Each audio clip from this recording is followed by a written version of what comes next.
Благодарам, председателке, почитувана заменик председателка на Државна комисија за спречување на корупција.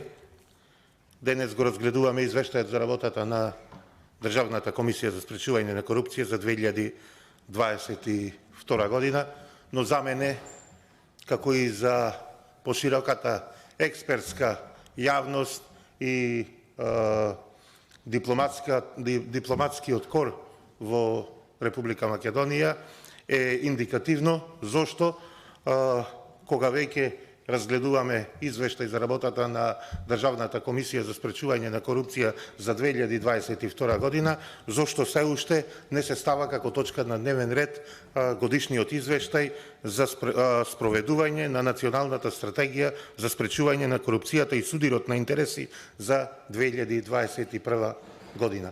Ова, почитувана заменик председателке, секако беше нотирано и од евроамбасадорот Гир и од многу амбасадори во Република Македонија како забелешка на работата на Собранието. Но одма да кажам за македонската јавност, за ова воопшто не се виновни пратениците, за ова е виновен председателот на Собранието, но еве и за него да најдам оправдување, човекот гледа да ја покрија срамотата од неработата на владата, од неработата на институциите во државата. Што сака да се скрија и зошто не се става како точка на дневен ред овој годишен извештај за 2021 година, евидентно е спрема резултатите, бидејќи во таа 2021 година само 20% од препораките на Државната комисија за спречување на корупција беа спроведени од институциите. Но ако се водиме спрема тоа колку институциите си го завршуваат својот дел од обврските, односно како реагираат по однос на препораките на Државната комисија за спречување на кризи, тогаш одма јас лично ќе бидам скептик дека годишниот извештај за спроведување на Националната стратегија за спречување на корупцијата и судирот на интереси пак за 2022 година воопшто нема ни да го види светлото на денот во ова Републичко собрание, затоа што наместо да се зголемува работата на институциите, да бидат поекспедитивни, тие за 10%, односно за 100% го намалиле постапувањето по препораките на Државната комисија за спречување на корупција, односно спроведени се само 10% од препораките на комисијата во 2022 година. И од тука сега се поставува прашањето која е целта на Државната комисија за спречување на корупција и најдобро да си ја спроведува својот дел од работата. Ингеренциите ги знаеме докаде се на Државната комисија за спречување на корупција.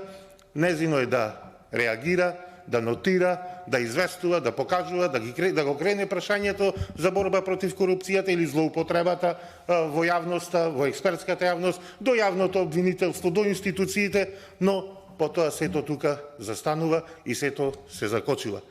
Ова што го гледаме, 10% извршување на препораките на Државната комисија за спречување на корупција, слободно можам да кажам за македонската јавност дека е поддршка на криминалот и корупцијата, дека власта, институциите директно продуцираат, генерираат криминал и корупција.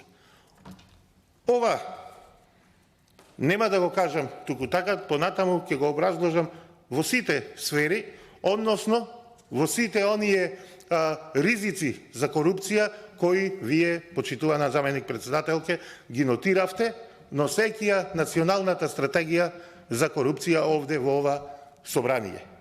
Тука ќе ги спомнам јавните набавки, политичкото влијание, злоупотреба на политичката моќ, донесувањето на оние решенија, законски решенија, не знам, уверенија и слични тие работи секаде каде што може да се има некакво политичко влијание, но секако и злоупотреба која се врши во изминатиот период. Ние како држава во изминатата година сме имале напредок на во извештајот на Transparency International.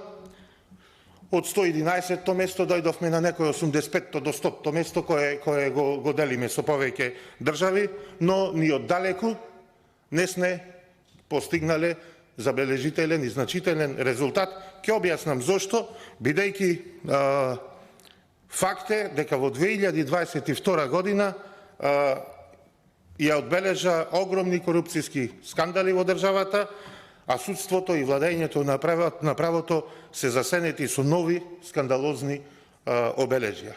Она што на листата на Transparency International на извештајот сме напредувале некое место, поправете ме ако грешам, почитувана заменик председателке, но мој впечаток е дека тоа е само резултат на декларативната заложба на владата и проактивната политика на токму на Државната комисија за спречување на корупција и она, би го нарекол јас со народски вокабулар, замачкување на очи, односно подобрување некое на условите и кадровската екипираност внатре во Државната комисија за спречување на корупција. И уште еднаш, бидејќи сакам, морам и со задоволство да ја пофалам работата на Државната комисија за спречување на корупција, ќе кажам проактивната политика во борбата со корупцијата и криминалот во Република Македонија. Но уште еднаш ќе изразам жалење, бидејќи оваа каква таква подобра активност секоја од година во година од постоењето на Државната комисија за спречување на корупција, јас ќе бидам реален, нема тука да заземам никаква политички став или да се напаѓаме само. Секоја година имате подобри резултати, но ќе изразам жалење заради тоа што немате партнер во институциите на системот, немате партнер во власта, бидејќи овие луѓе што се сега на власт воопшто напамет не му паѓа да се борат со корупцијата. Како примери, тука ќе ги наведам неколку изјави од многу релевантни фактори во државата, што тоа ни се случува и кои се најголемите оние проблеми кои придонесуваат, односно даваат поддршка на продукцијата, на генерирањето на криминал, корупција во државата. Секако тука пред се политичката моќ, политичкото влијание, што најмногу се одразува врз работата на правосудниот систем, односно врз судството и обвинителството. Судството и обвинителството во државата веќе се непрепознатливи. Ниту имаат ниту било каков авторитет, дигнитет, интегритет, понатаму зазборуваат или да ни излегуваат во јавноста дека делат правда и правдина и дека работат во интерес на граѓаните, бидејќи ова што го гледаме секојдневно на вести, што се случува во судскиот систем, пренесено во моментов врз работата на судскиот совет, навистина ги преминува и најцрните наши предвидувања дека ќе се случува поддршка на криминалот и корупцијата внатре во судскиот совет, внатре во институциите на системот, внатре во владата на Република Македонија. Ние имаме сега ситуација да председателите на судскиот совет, оние кои треба да оценуваат работата на судиите, да кажуваат дека се под влијание на партиска, судска, бизнис, елита или мафија. Тоа го изјави една од председателките претходни на судскиот совет, Павлина Црвенковска. Она што сега се случуваше пред некој ден во судскиот совет е навистина без преседан и треба ова сите да го осудиме. Ова ја турка Македонија не на 87-111 место со ваков судски совет, со вакво практицирање на правото и правдата во државата, за нас понатаму нема да има место на листата на Transparency International. И тука имаме главен обвинител на јавното обвинителство, господинот Јолевски, кој, еве уште еднаш за македонската јавност да кажам, срамно и жално, човекот се направи нем повеќе од година дена, затоа што е ставен на листата на чекање за да стане уставен судија. Се моли, се прави, ќе бидам можеби дрзок, можеби безобразен, се прави нем на се она што се случува во државата, зошто чека да помине расправата тука во комисијата и на седница на Собранието на Република Македонија, пратениците да кренат рака за него, да стегнат тастер за тој да стане уставен судија, зошто од еден каприц ја држи во заложништво цела држава, цела правда, правосудство во државата, за да ја завршил кариерата достоинствено како уставен судија, зашто тој така си замислил, зашто се договорил со некој од власта да даде поддршка на сите криминали, да молчи за сите криминали, да молчи за криминалот, за корупцијата, за не знам, но несреќни случаи, што не се несреќни случаи, кои и вие како комисија сте ги нотирале, бидејќи се предизвикани од нереагирање, се предизвикани од неработење на институциите, на системот, на министерствата, на владата, каде што животот го изгубија повеќе од 85 граѓани на Република Македонија. Не знам дали се работи тука за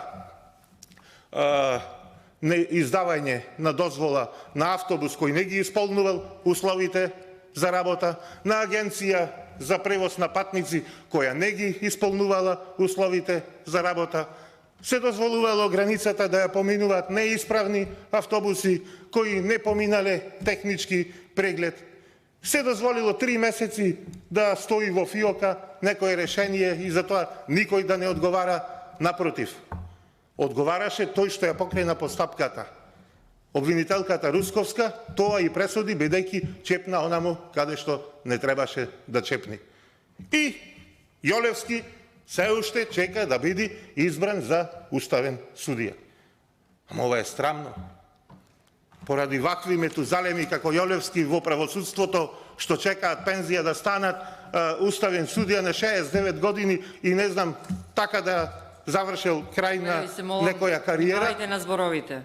Внимавам јас, прочитува на председателке, вие да си ја гледате работата ако претера нешто. Апсолутно внимавам. Ја гледам работата. И апсолутно внимавам. Во заложништво ја држите цела држава. Цели генерации останаа нереализирани и својата кариера ја градат понатаму надвор од Македонија, од државата, се поради вакви умислени кариеристи. И затоа ова што го кажувам е дури малце. Дури сме културни. Ова не сме понатаму да се случува. Ако јас во излив на револт сум кажал, можеби збор повеќе, тогаш нека ве загрижат почитувана председателке на комисија изјавите на господинот Гир, евроамбасадор, кој вели вака: со ова реченица сакав и да ја започнам, да го започнам моето излагање по денешната тема. Корупцијата, вика господинот Гир, слушајте ме внимателно, е како водата. Секогаш ќе си го најде патот, ако не најде на препрека. Ќе се распространи. Епа, почитувани колеги, почитувана заменик председателке на Државна комисија за спречување на корупција, јас би го надополнил господинот Гир, бидејќи корупцијата во Република Македонија не најде на препрека, се распространи и нас не поплави. Толку сме заглавени во корупција не догуша, ние се удавивме во криминал и корупција. Цело време се употребуваат некои флоскули од фрази дека сите биле исти, сите се криви. Затоа имав замерка, штета што денеска вие сте тука, не е тука председателката Ивановска, во едно незино излагање тука на комисијата, кажа сите сме виновни. Не. Не може да бидеме сите виновни. Функцијата, кога се обавува, ја обавува личност со име и презиме. Дали ќе си ја заврши работата добро или лошо, си одговара тој што во тој момент ја извршувал функцијата. И дали ја извршувал законски или незаконски, понатаму да сноси последици од тоа што го работел или не го работел. А за тоа, дали сме или не сме виновни и кој како работел, фактите покажуваат вака. Во 2010 година на листата на Transparency International сме биле на 67 место. Во 2011 и 2012 идентичен резултат 69.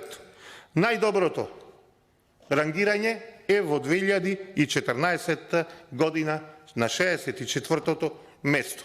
Тоа е во години кога ВМРО ДПМН во континуитет ја практикуваше власта. Значи, ВМРО ДПМН, владата на ВМРО ДПМН во тој момент била оценета како што била оценета и најдоброто рангирање во 2014 година било на 64-то место, па после 2015 за 2 места подолу 66-то, но тука во тие рамки од 64-то до најлошото 69-то место, како што кажав, во 2011-2012 година. Епа, ако сме сите исти, зошто тогаш во 2020 година, во 2019 првим на 106-то место владата на СДС е рангирана, да во 2020 на 111-то место. Од ова може да се заклучи само едно. Кога Социјалдемократскиот сојуз е на власт, корупцијата и тоа како е во подем. Ова не е нешто што го кажува пратеникот Петар Ристевски од Прилеп, ова е индекс на перцепција за корупција, преглед од 2010 до 2020, рангирањето на Република Македонија во извештајот на Transparency International. Значи, ќе морате да се сложите, почитувана заменик председателки, 40 места е разликата. 40 места надолу е разликата од владењето на ВМРО ДПМН и практикување на власта на Социјалдемократскиот сојуз. И со овој начин на работа, јас со вакво судство, кое после овие случувања последни, кои не се влезени во анкетирањето на јавното мислење, бидејќи се пресни сликите кои ги гледаме секојдневно од состаноците, седниците на судски совет, не 3% доверба која има судството кај граѓаните. Многу ќе биде 0. Не да ги покачуваме платите. Граѓаните се запрашуваат што сработиле овие луѓе за да ги оправдаат овие плати што сега денес ги земаат. Па не знам што направивме, колку ги подобривме условите, колку пари се изнададоја, не само државни, туку и од стратешкиот партнер. Тоа ни го кажа и почитуваната амбасадорка Кейт Мери Бърнс. Кажа милиони евра, долари се влезени за подобрување на работата на правосудниот систем во целост во државата, резултатите ги нема. Тоа е исто уште еден амбасадор јасно и гласно и треба да не загрижи тоа што амбасадорите од ден во ден повеќе не користат дипломатски речник кога е во прашање корупцијата, криминалот, судството, правосудството во Република Македонија. Без ракавици, отворено, јасно и гласно кажуваат. Еден од нив е и господинот, почитуваниот неговата екселенција Метју Лосон, амбасадор на Велика Британија во Република Македонија, кој кажа дека корупцијата во Република Македонија не се намалува, туку се зголемува. И со тоа мора да се справи државата. Никој друг. А како се справува државата? Гледаме дека во 2021 година спровеле 20% од препораките на вашата комисија, оваа 2022 година само 10% од препораките, а она како работат во тековнава 2023 година, верувајте, не ми дава за право да бидам оптимист колку ќе спроведат институциите на системот, бидејќи знаат дека му се ближи крајот и удрени се на крадење до миле волје. Леле мајко, чудо прават.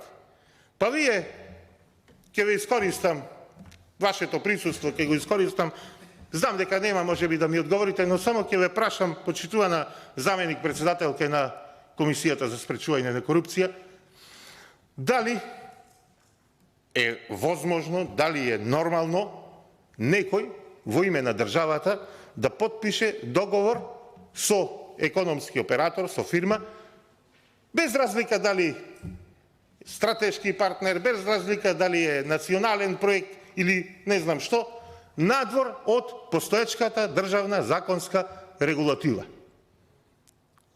Дали било кој носител на јавна функција во државата е подлежен на да одговара за тоа ако склучи било каков договор надвор од постоечката законска регулатива? Јас сум убеден дека е. А сега, некој си дозволил, зборувам за договорот со Бехтел и Енка, некој си дозволил да склучи договор, пак ќе кажам, не навлегувам штетен или нештетен, надвор од законските прописи, од законската регулатива на Република Македонија.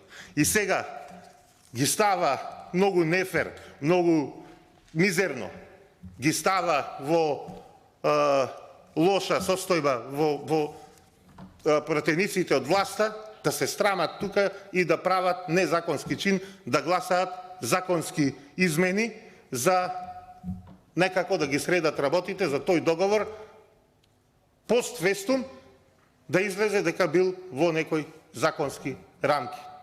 Ова еднаш го кажав на една седница, ќе го кажам и сега. Ова е како да сега склучиме договор со некоја фирма за изградба на било каков објект во центарот на Скопје, на плоштадот во Скопје, и потоа, што е надвор од сите законски прописи, што е незаконски, што е ненормално, и потоа тука да си носиме закони во Собранието на Република Македонија, да го оправдаме дека стратешки интерес на државата е да изградиме казино во центарот на Скопје. Ова е срамно. И за ова, уште еднаш ќе кажам, ќе коригирам вашата председателка, за ова не може да видиме одговорниците. За ова си има име и презиме. Артан Груби, Димитар Ковачевски.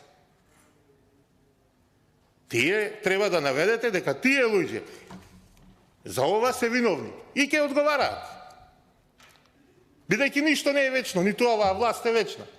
Се е менливо, се е менливо.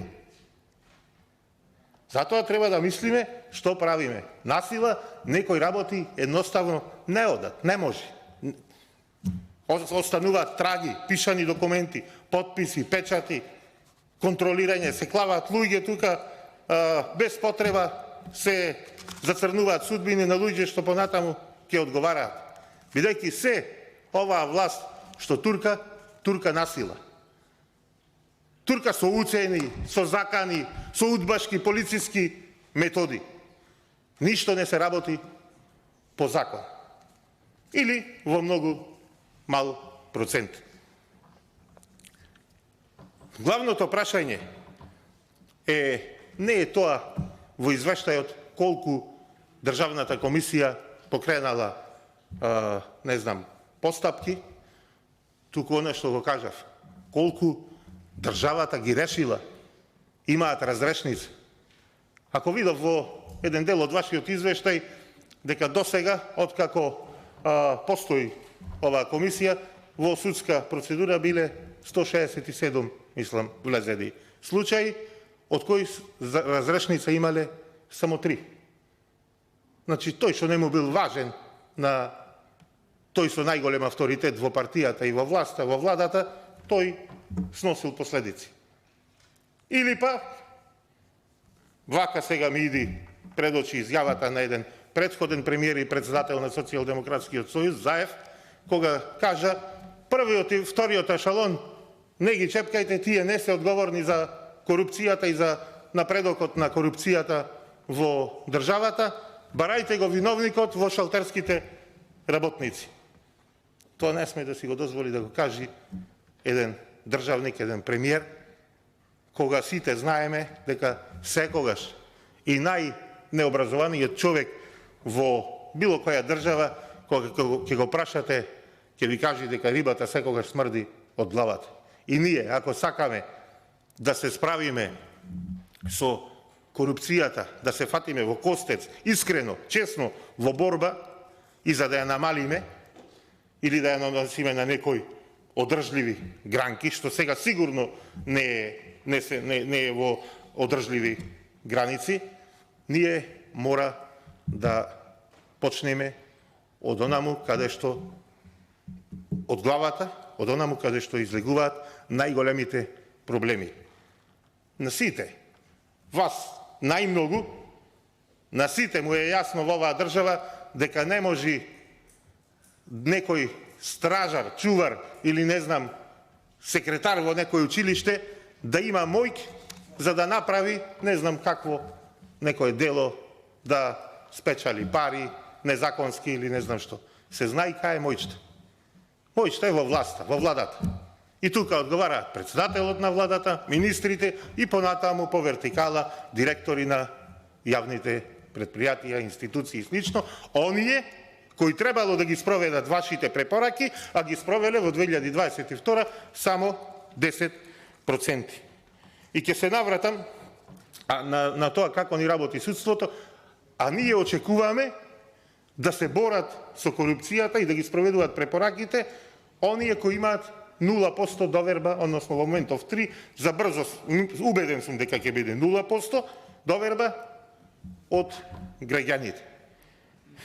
И одавде од собранието или од некој настани други во организација, не знам дали на вашата комисија или некои слични настани на слични теми, имаше две изјави кои вреди да ги спомнам на министерката за добро работење и совесно работење, како не знам се вика тоа измислено министерство, Грковска, и на председателката на ДКСК Ивановска, кои горе-долу сега, да не должам, беа идентични, и кажаја двете дека јавниот обвинител во моментов кој треба да биде јавен обвинител и зема плата за јавен обвинител, а не ја извршува таа функција, господинот Јовевски, кој што, како кажав, е на листа на чекање да стане уставен судија, не смее, велат, ни да помисли да се кандидира, да конкурира за местото уставен судија со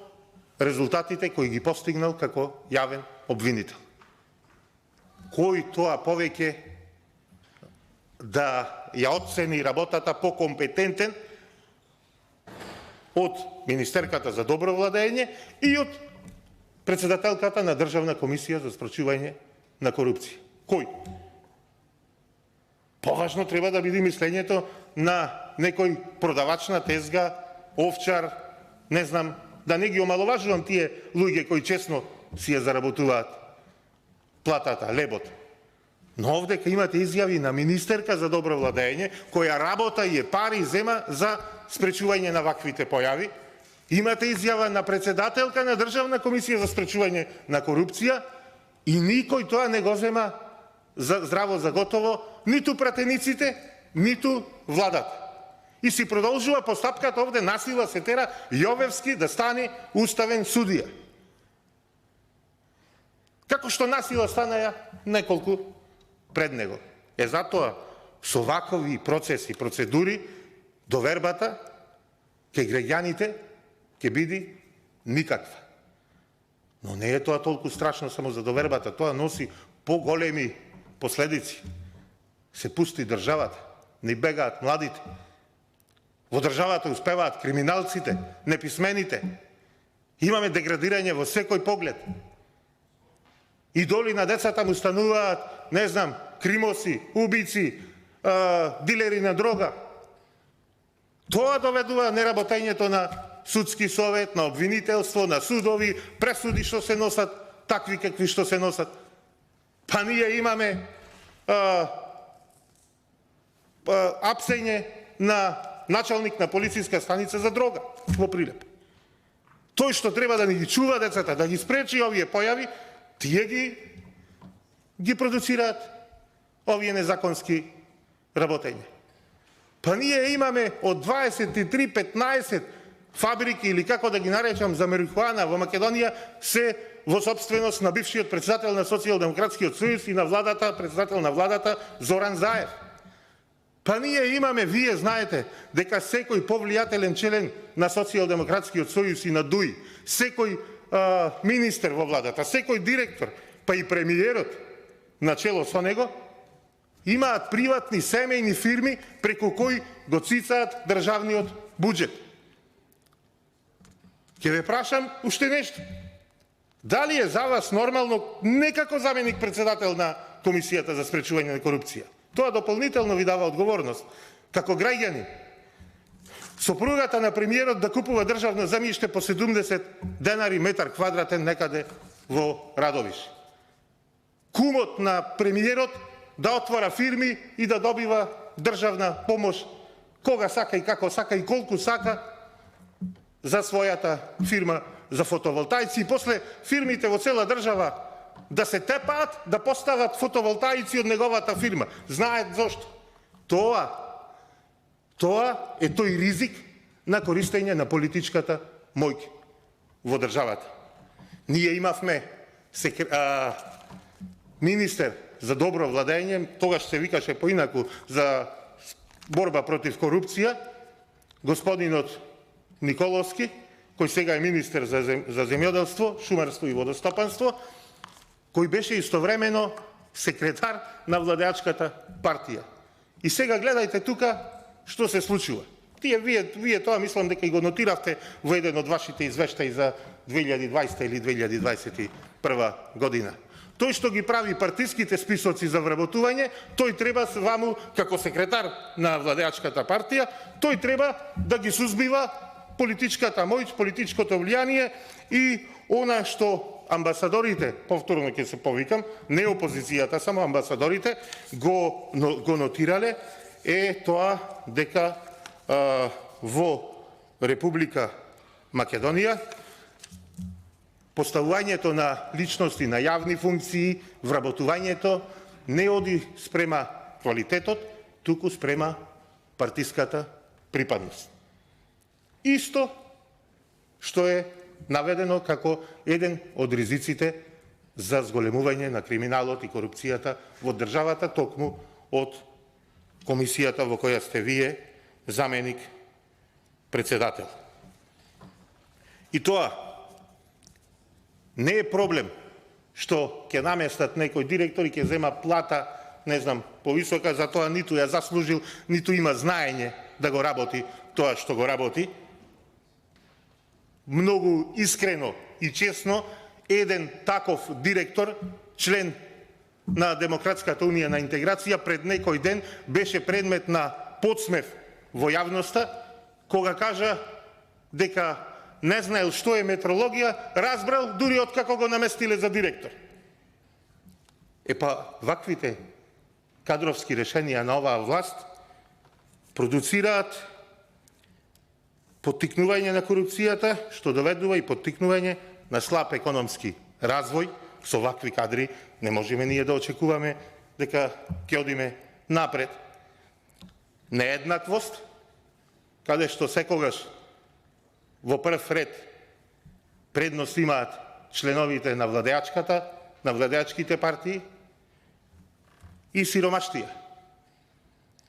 Но не можам да ја сватам неодговорноста. Не можам да ја сватам ароганцијата. Не можам да го разберам тоа што и почитуваните колеги пратеници, кои навистина ги почитувам и знам дека за голем дел од случаите не се сложуваат, но даваат поддршка, гласаат тука во собранието, а убеден сум дека како луѓе со авторитет и интегритет досегашен, додека во своите професии биле успешни, додека дошле тука во собранието на Република Македонија да бидат пратеници, и сега да одобруваат вакви работи, да поставуваме, да гласа заменик министер за земјоделие, професорка по албански јазик и книжевност. Што да очекуваме ние од оваа професорка по албански јазик по книжевност, ќе постигне добри резултати во Министерството за земјоделие. Земјоделците ќе имаат подобар живот со незиното политичко влијание и работа, резултати што ќе ги пружи во Министерството за земјоделство. Ми ја вреѓа интелигенцијата да помислам дека некој во државава може да помисли дека може такво нешто да даде резултати. Во моменти на енергетска криза, кога се испумпа 240 милиони евра од буџетот на државата, за да не доживееме енергетски крах, а тие пари беа злоупотребувани и крадени за договори во 4 очи, каде што во еден извештај на едно граѓанско здружение е наведено 2/3 од договорите на електрани на Македонија се незаконски. Ова вие мора да го знаете. Ова е јавен податок. Јавните набавки со учество на само една фирма направени се 9305 договори само за изминатата година. А вредноста на овие е 427 милиони евра. И во една таква криза, владата, ако не знаете, еве да дознаете, почитувана заменик председателка на Државна комисија за спречување на корупција, во надзорен одбор на електрани на Македонија, знаете каков експерт стручнак постави? Професорка по македонски јазик и литература од Крива Паланка. Ова ќе сврши работа професоркава во електрани на Македонија, че го сузбија криминалот и штетните криминални договори во 4 очи, кои кажав во каков износ. Но да биде иронијата поголема, сите знаеме зошто е поставена некомпетентна личност на многу важна позиција. Знаете и вие. За да земи 50-60 илјади денари или повеќе, не знам колку е паушалот за извршување на таа функција и да чути, да молчи. Како што молчи овај Стручнаков од јавен обвинител 2 години, го немаме ни видено, дојде овде, чути и се моли за да стане уставен судија. Мизерија. На ништо не личи. И, како што кажав, околу јавниве набавки, бидејќи и тие ви се наведени како ризик за практикување на корупција, односно зголемувањето на продукција на корупција, вели во испитувањето на Центарот за граѓански комуникации, во нивниот извештај, од редовниот мониторинг на јавните набавки за оваа 2022 година, која е предмет на вашиот извештај, исто така, вели вака: секој трет договор е само со една фирма. 90% од тендерите биле спроведени подоцна од терминот предвиден во плановите за јавни набавки. Високиот процент ја доведува во прашање објективноста и законитоста во донесувањето на одлуките. 90%. Договори вредни 31 милион евра се склучени преку нетранспарентни постапки. Ова го наведуваат од Центарот за граѓански комуникации, односно во нивниот извештај. Значи, преку нетранспарентни постапки, за да му биде тоа јасно на граѓаните кои не слушаат во моментов, тоа значи без претходно објавен оглас. Значи, директорот на државната институција со некоја фирма си седнуваат во 4 очи, пуштаат рака и потпишуваат договор. Без никаква спроведување на законска постапка за избор на фирма, односно како што налага постоечкиот закон за јавни набавки. Пред малку кажав дека пример во ова испитување, во ова извештај, за нетранспарентно и незаконско работење е земена фирмата акционерско друштво Електрани. 2/3 од договорите му се вакви. Во овој извештај имаме едно признание на овие фирми, на фирмите кои работат во државата. 54% од фирмите кои учествувале во јавни набавки признаваат дека има договарање. А забележете, огромен процент, 46% од овие фирми потврдуваат корупција. Односно, дека самите тие учествувале, биле вклучени во коруптивно договарање, преговарање, склучување на договори. Вие како подпредседателка, односно заменик председател на Државна комисија за спречување за корупција, многу добро знаете или би требало да знаете што значи овој податок кога близу 50% од фирмите признаваат дека се учесници во корупција. А другите 50%, или нека не биде 50%, еве останатите 40% со кои ќе дојдеме до фрапантни 90% од сите склучени договори во државата, се плашат да кажат дека биле учесници во корупција. И имате тука една перфидна реченица која толку многу ми пречи кога секојдневно ја слушам од страна на функционерите од власта, велат вака: ако има злоупотреби, слободно пријавете. Еве да ве прашам ја, почитувана заменик председателке, на кого да пријават.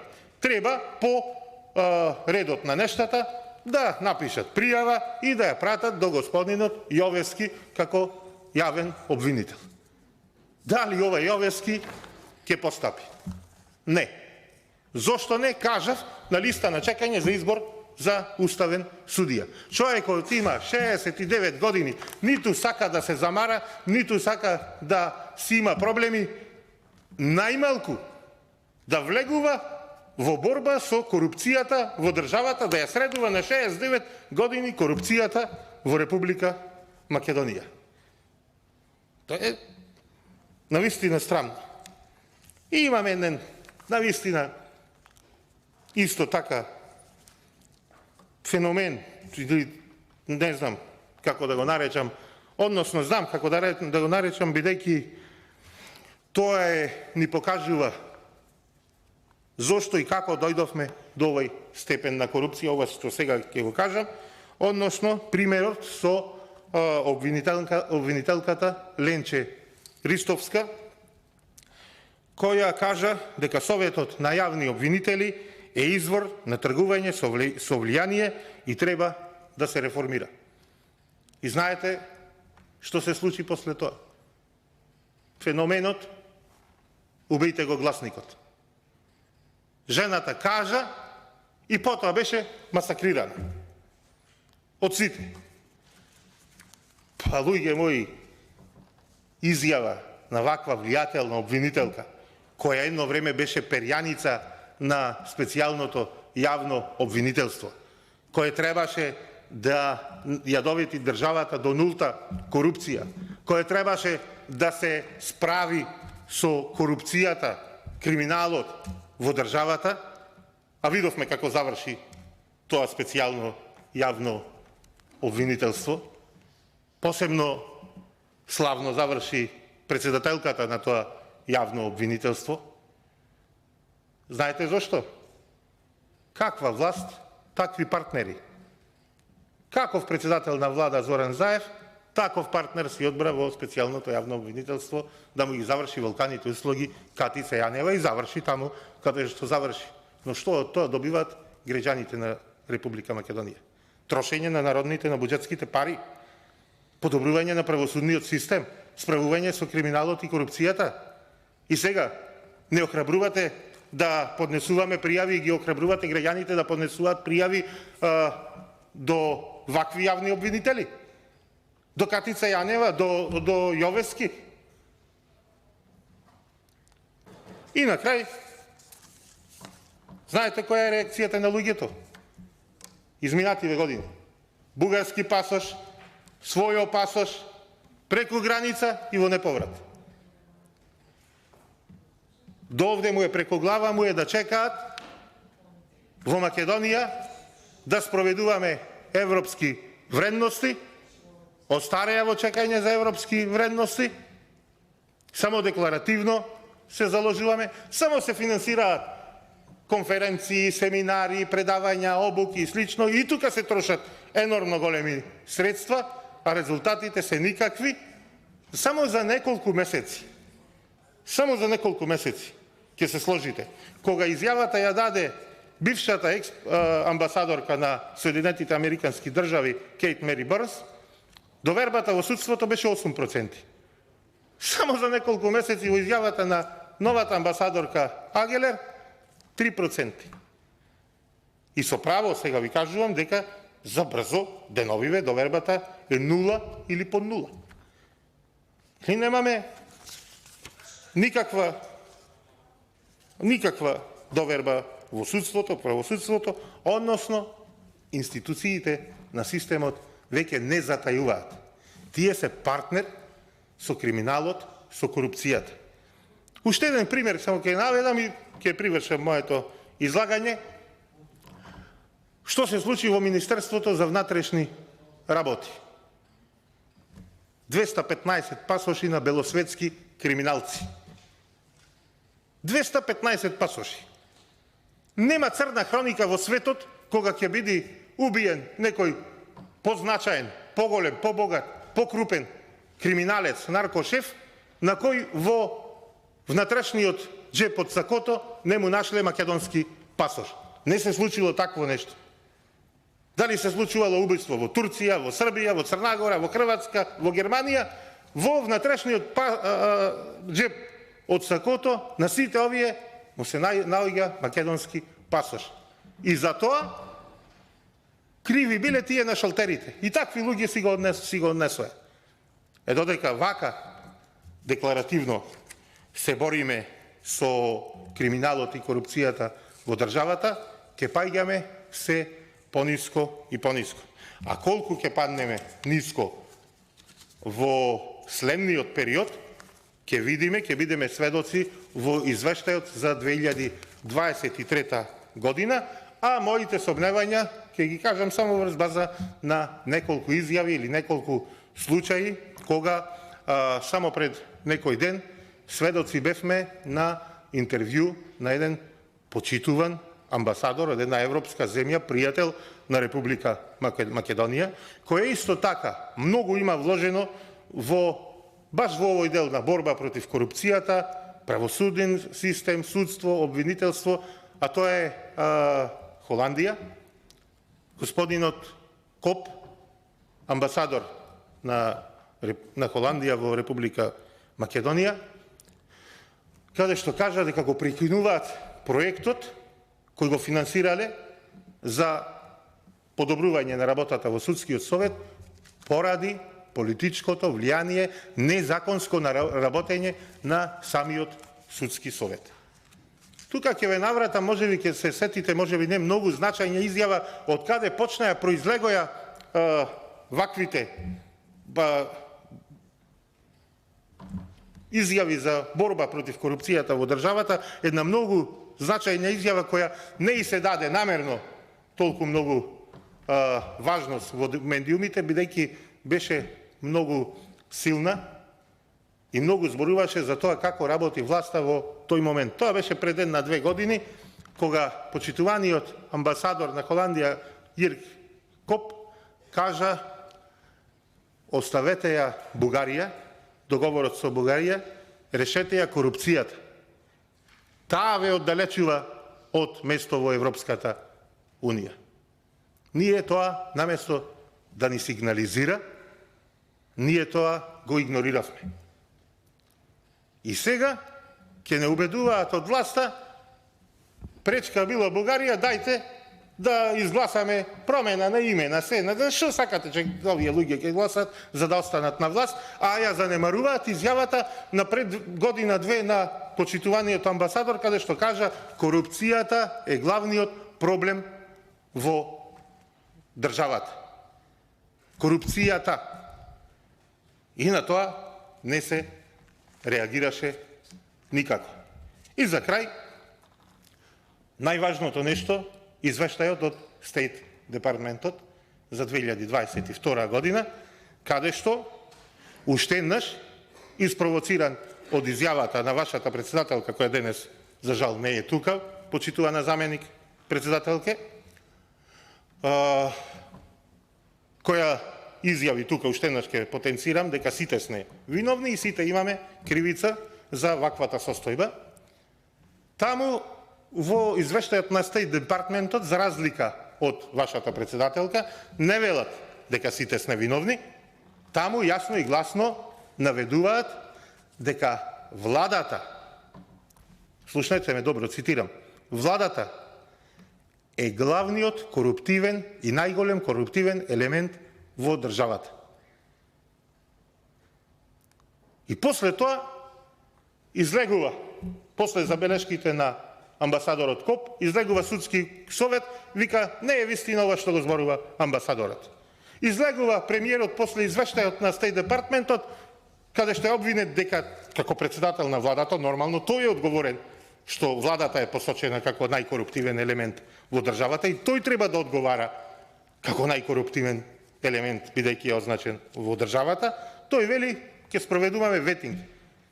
Ами како да спроведува ветинг кога тој е обвинет за најголем криминалец? На кого ќе му спроведува ветинг? Ветинг, почитувани колеги, ќе спроведе народот на избори, бидејќи од сите анкети оваа власт во моментов гледаме дека не ја ужива довербата на власта.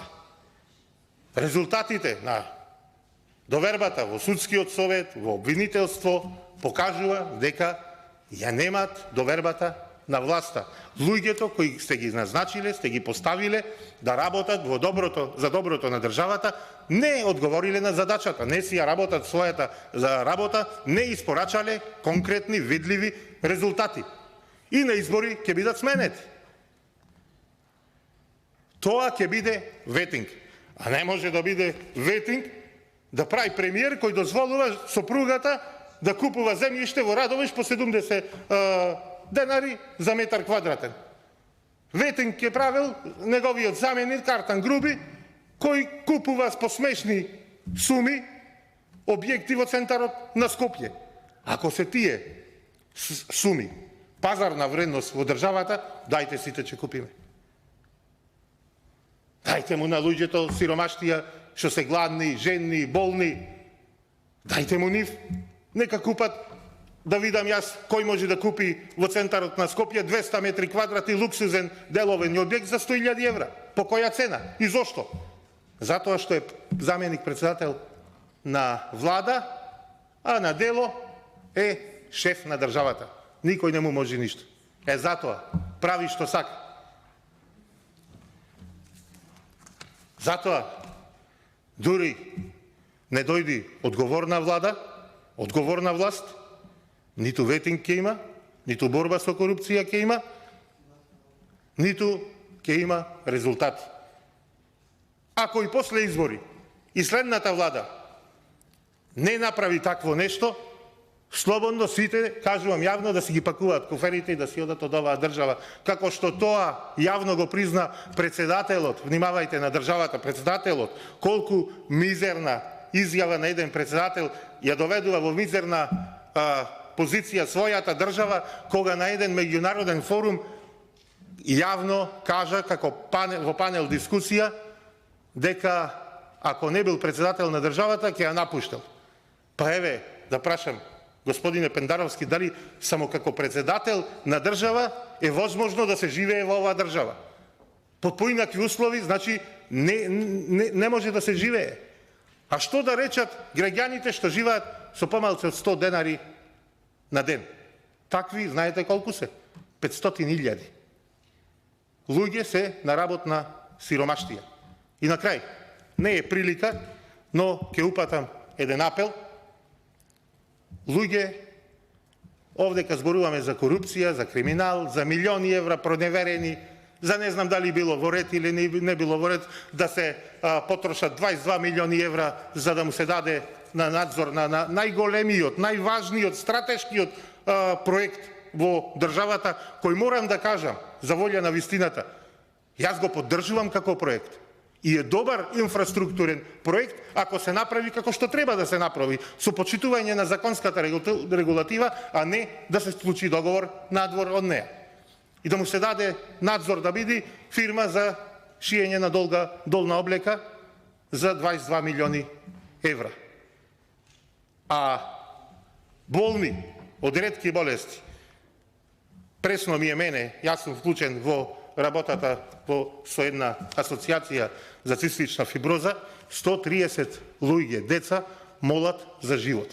Се работи за 10 до 15 милиони евра годишно за набавка на лек, кој, верувајте, има волшебна моќ да му го доведе нивниот живот во нормална.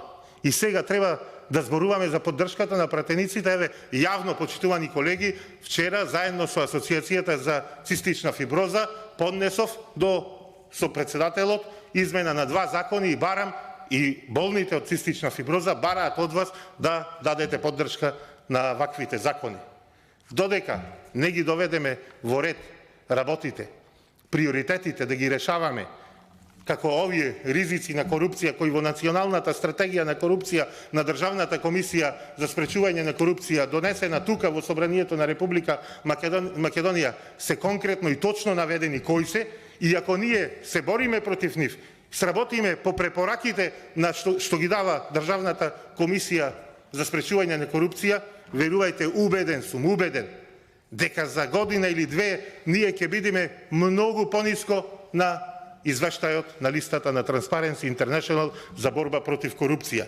Убеден сум, ако процентот на реализација на препораките не биде 10 или 20, биде 50, 60, еве за почеток, ќе бидам пресреќен, бидејќи сигурен сум дека тоа ќе даде резултати.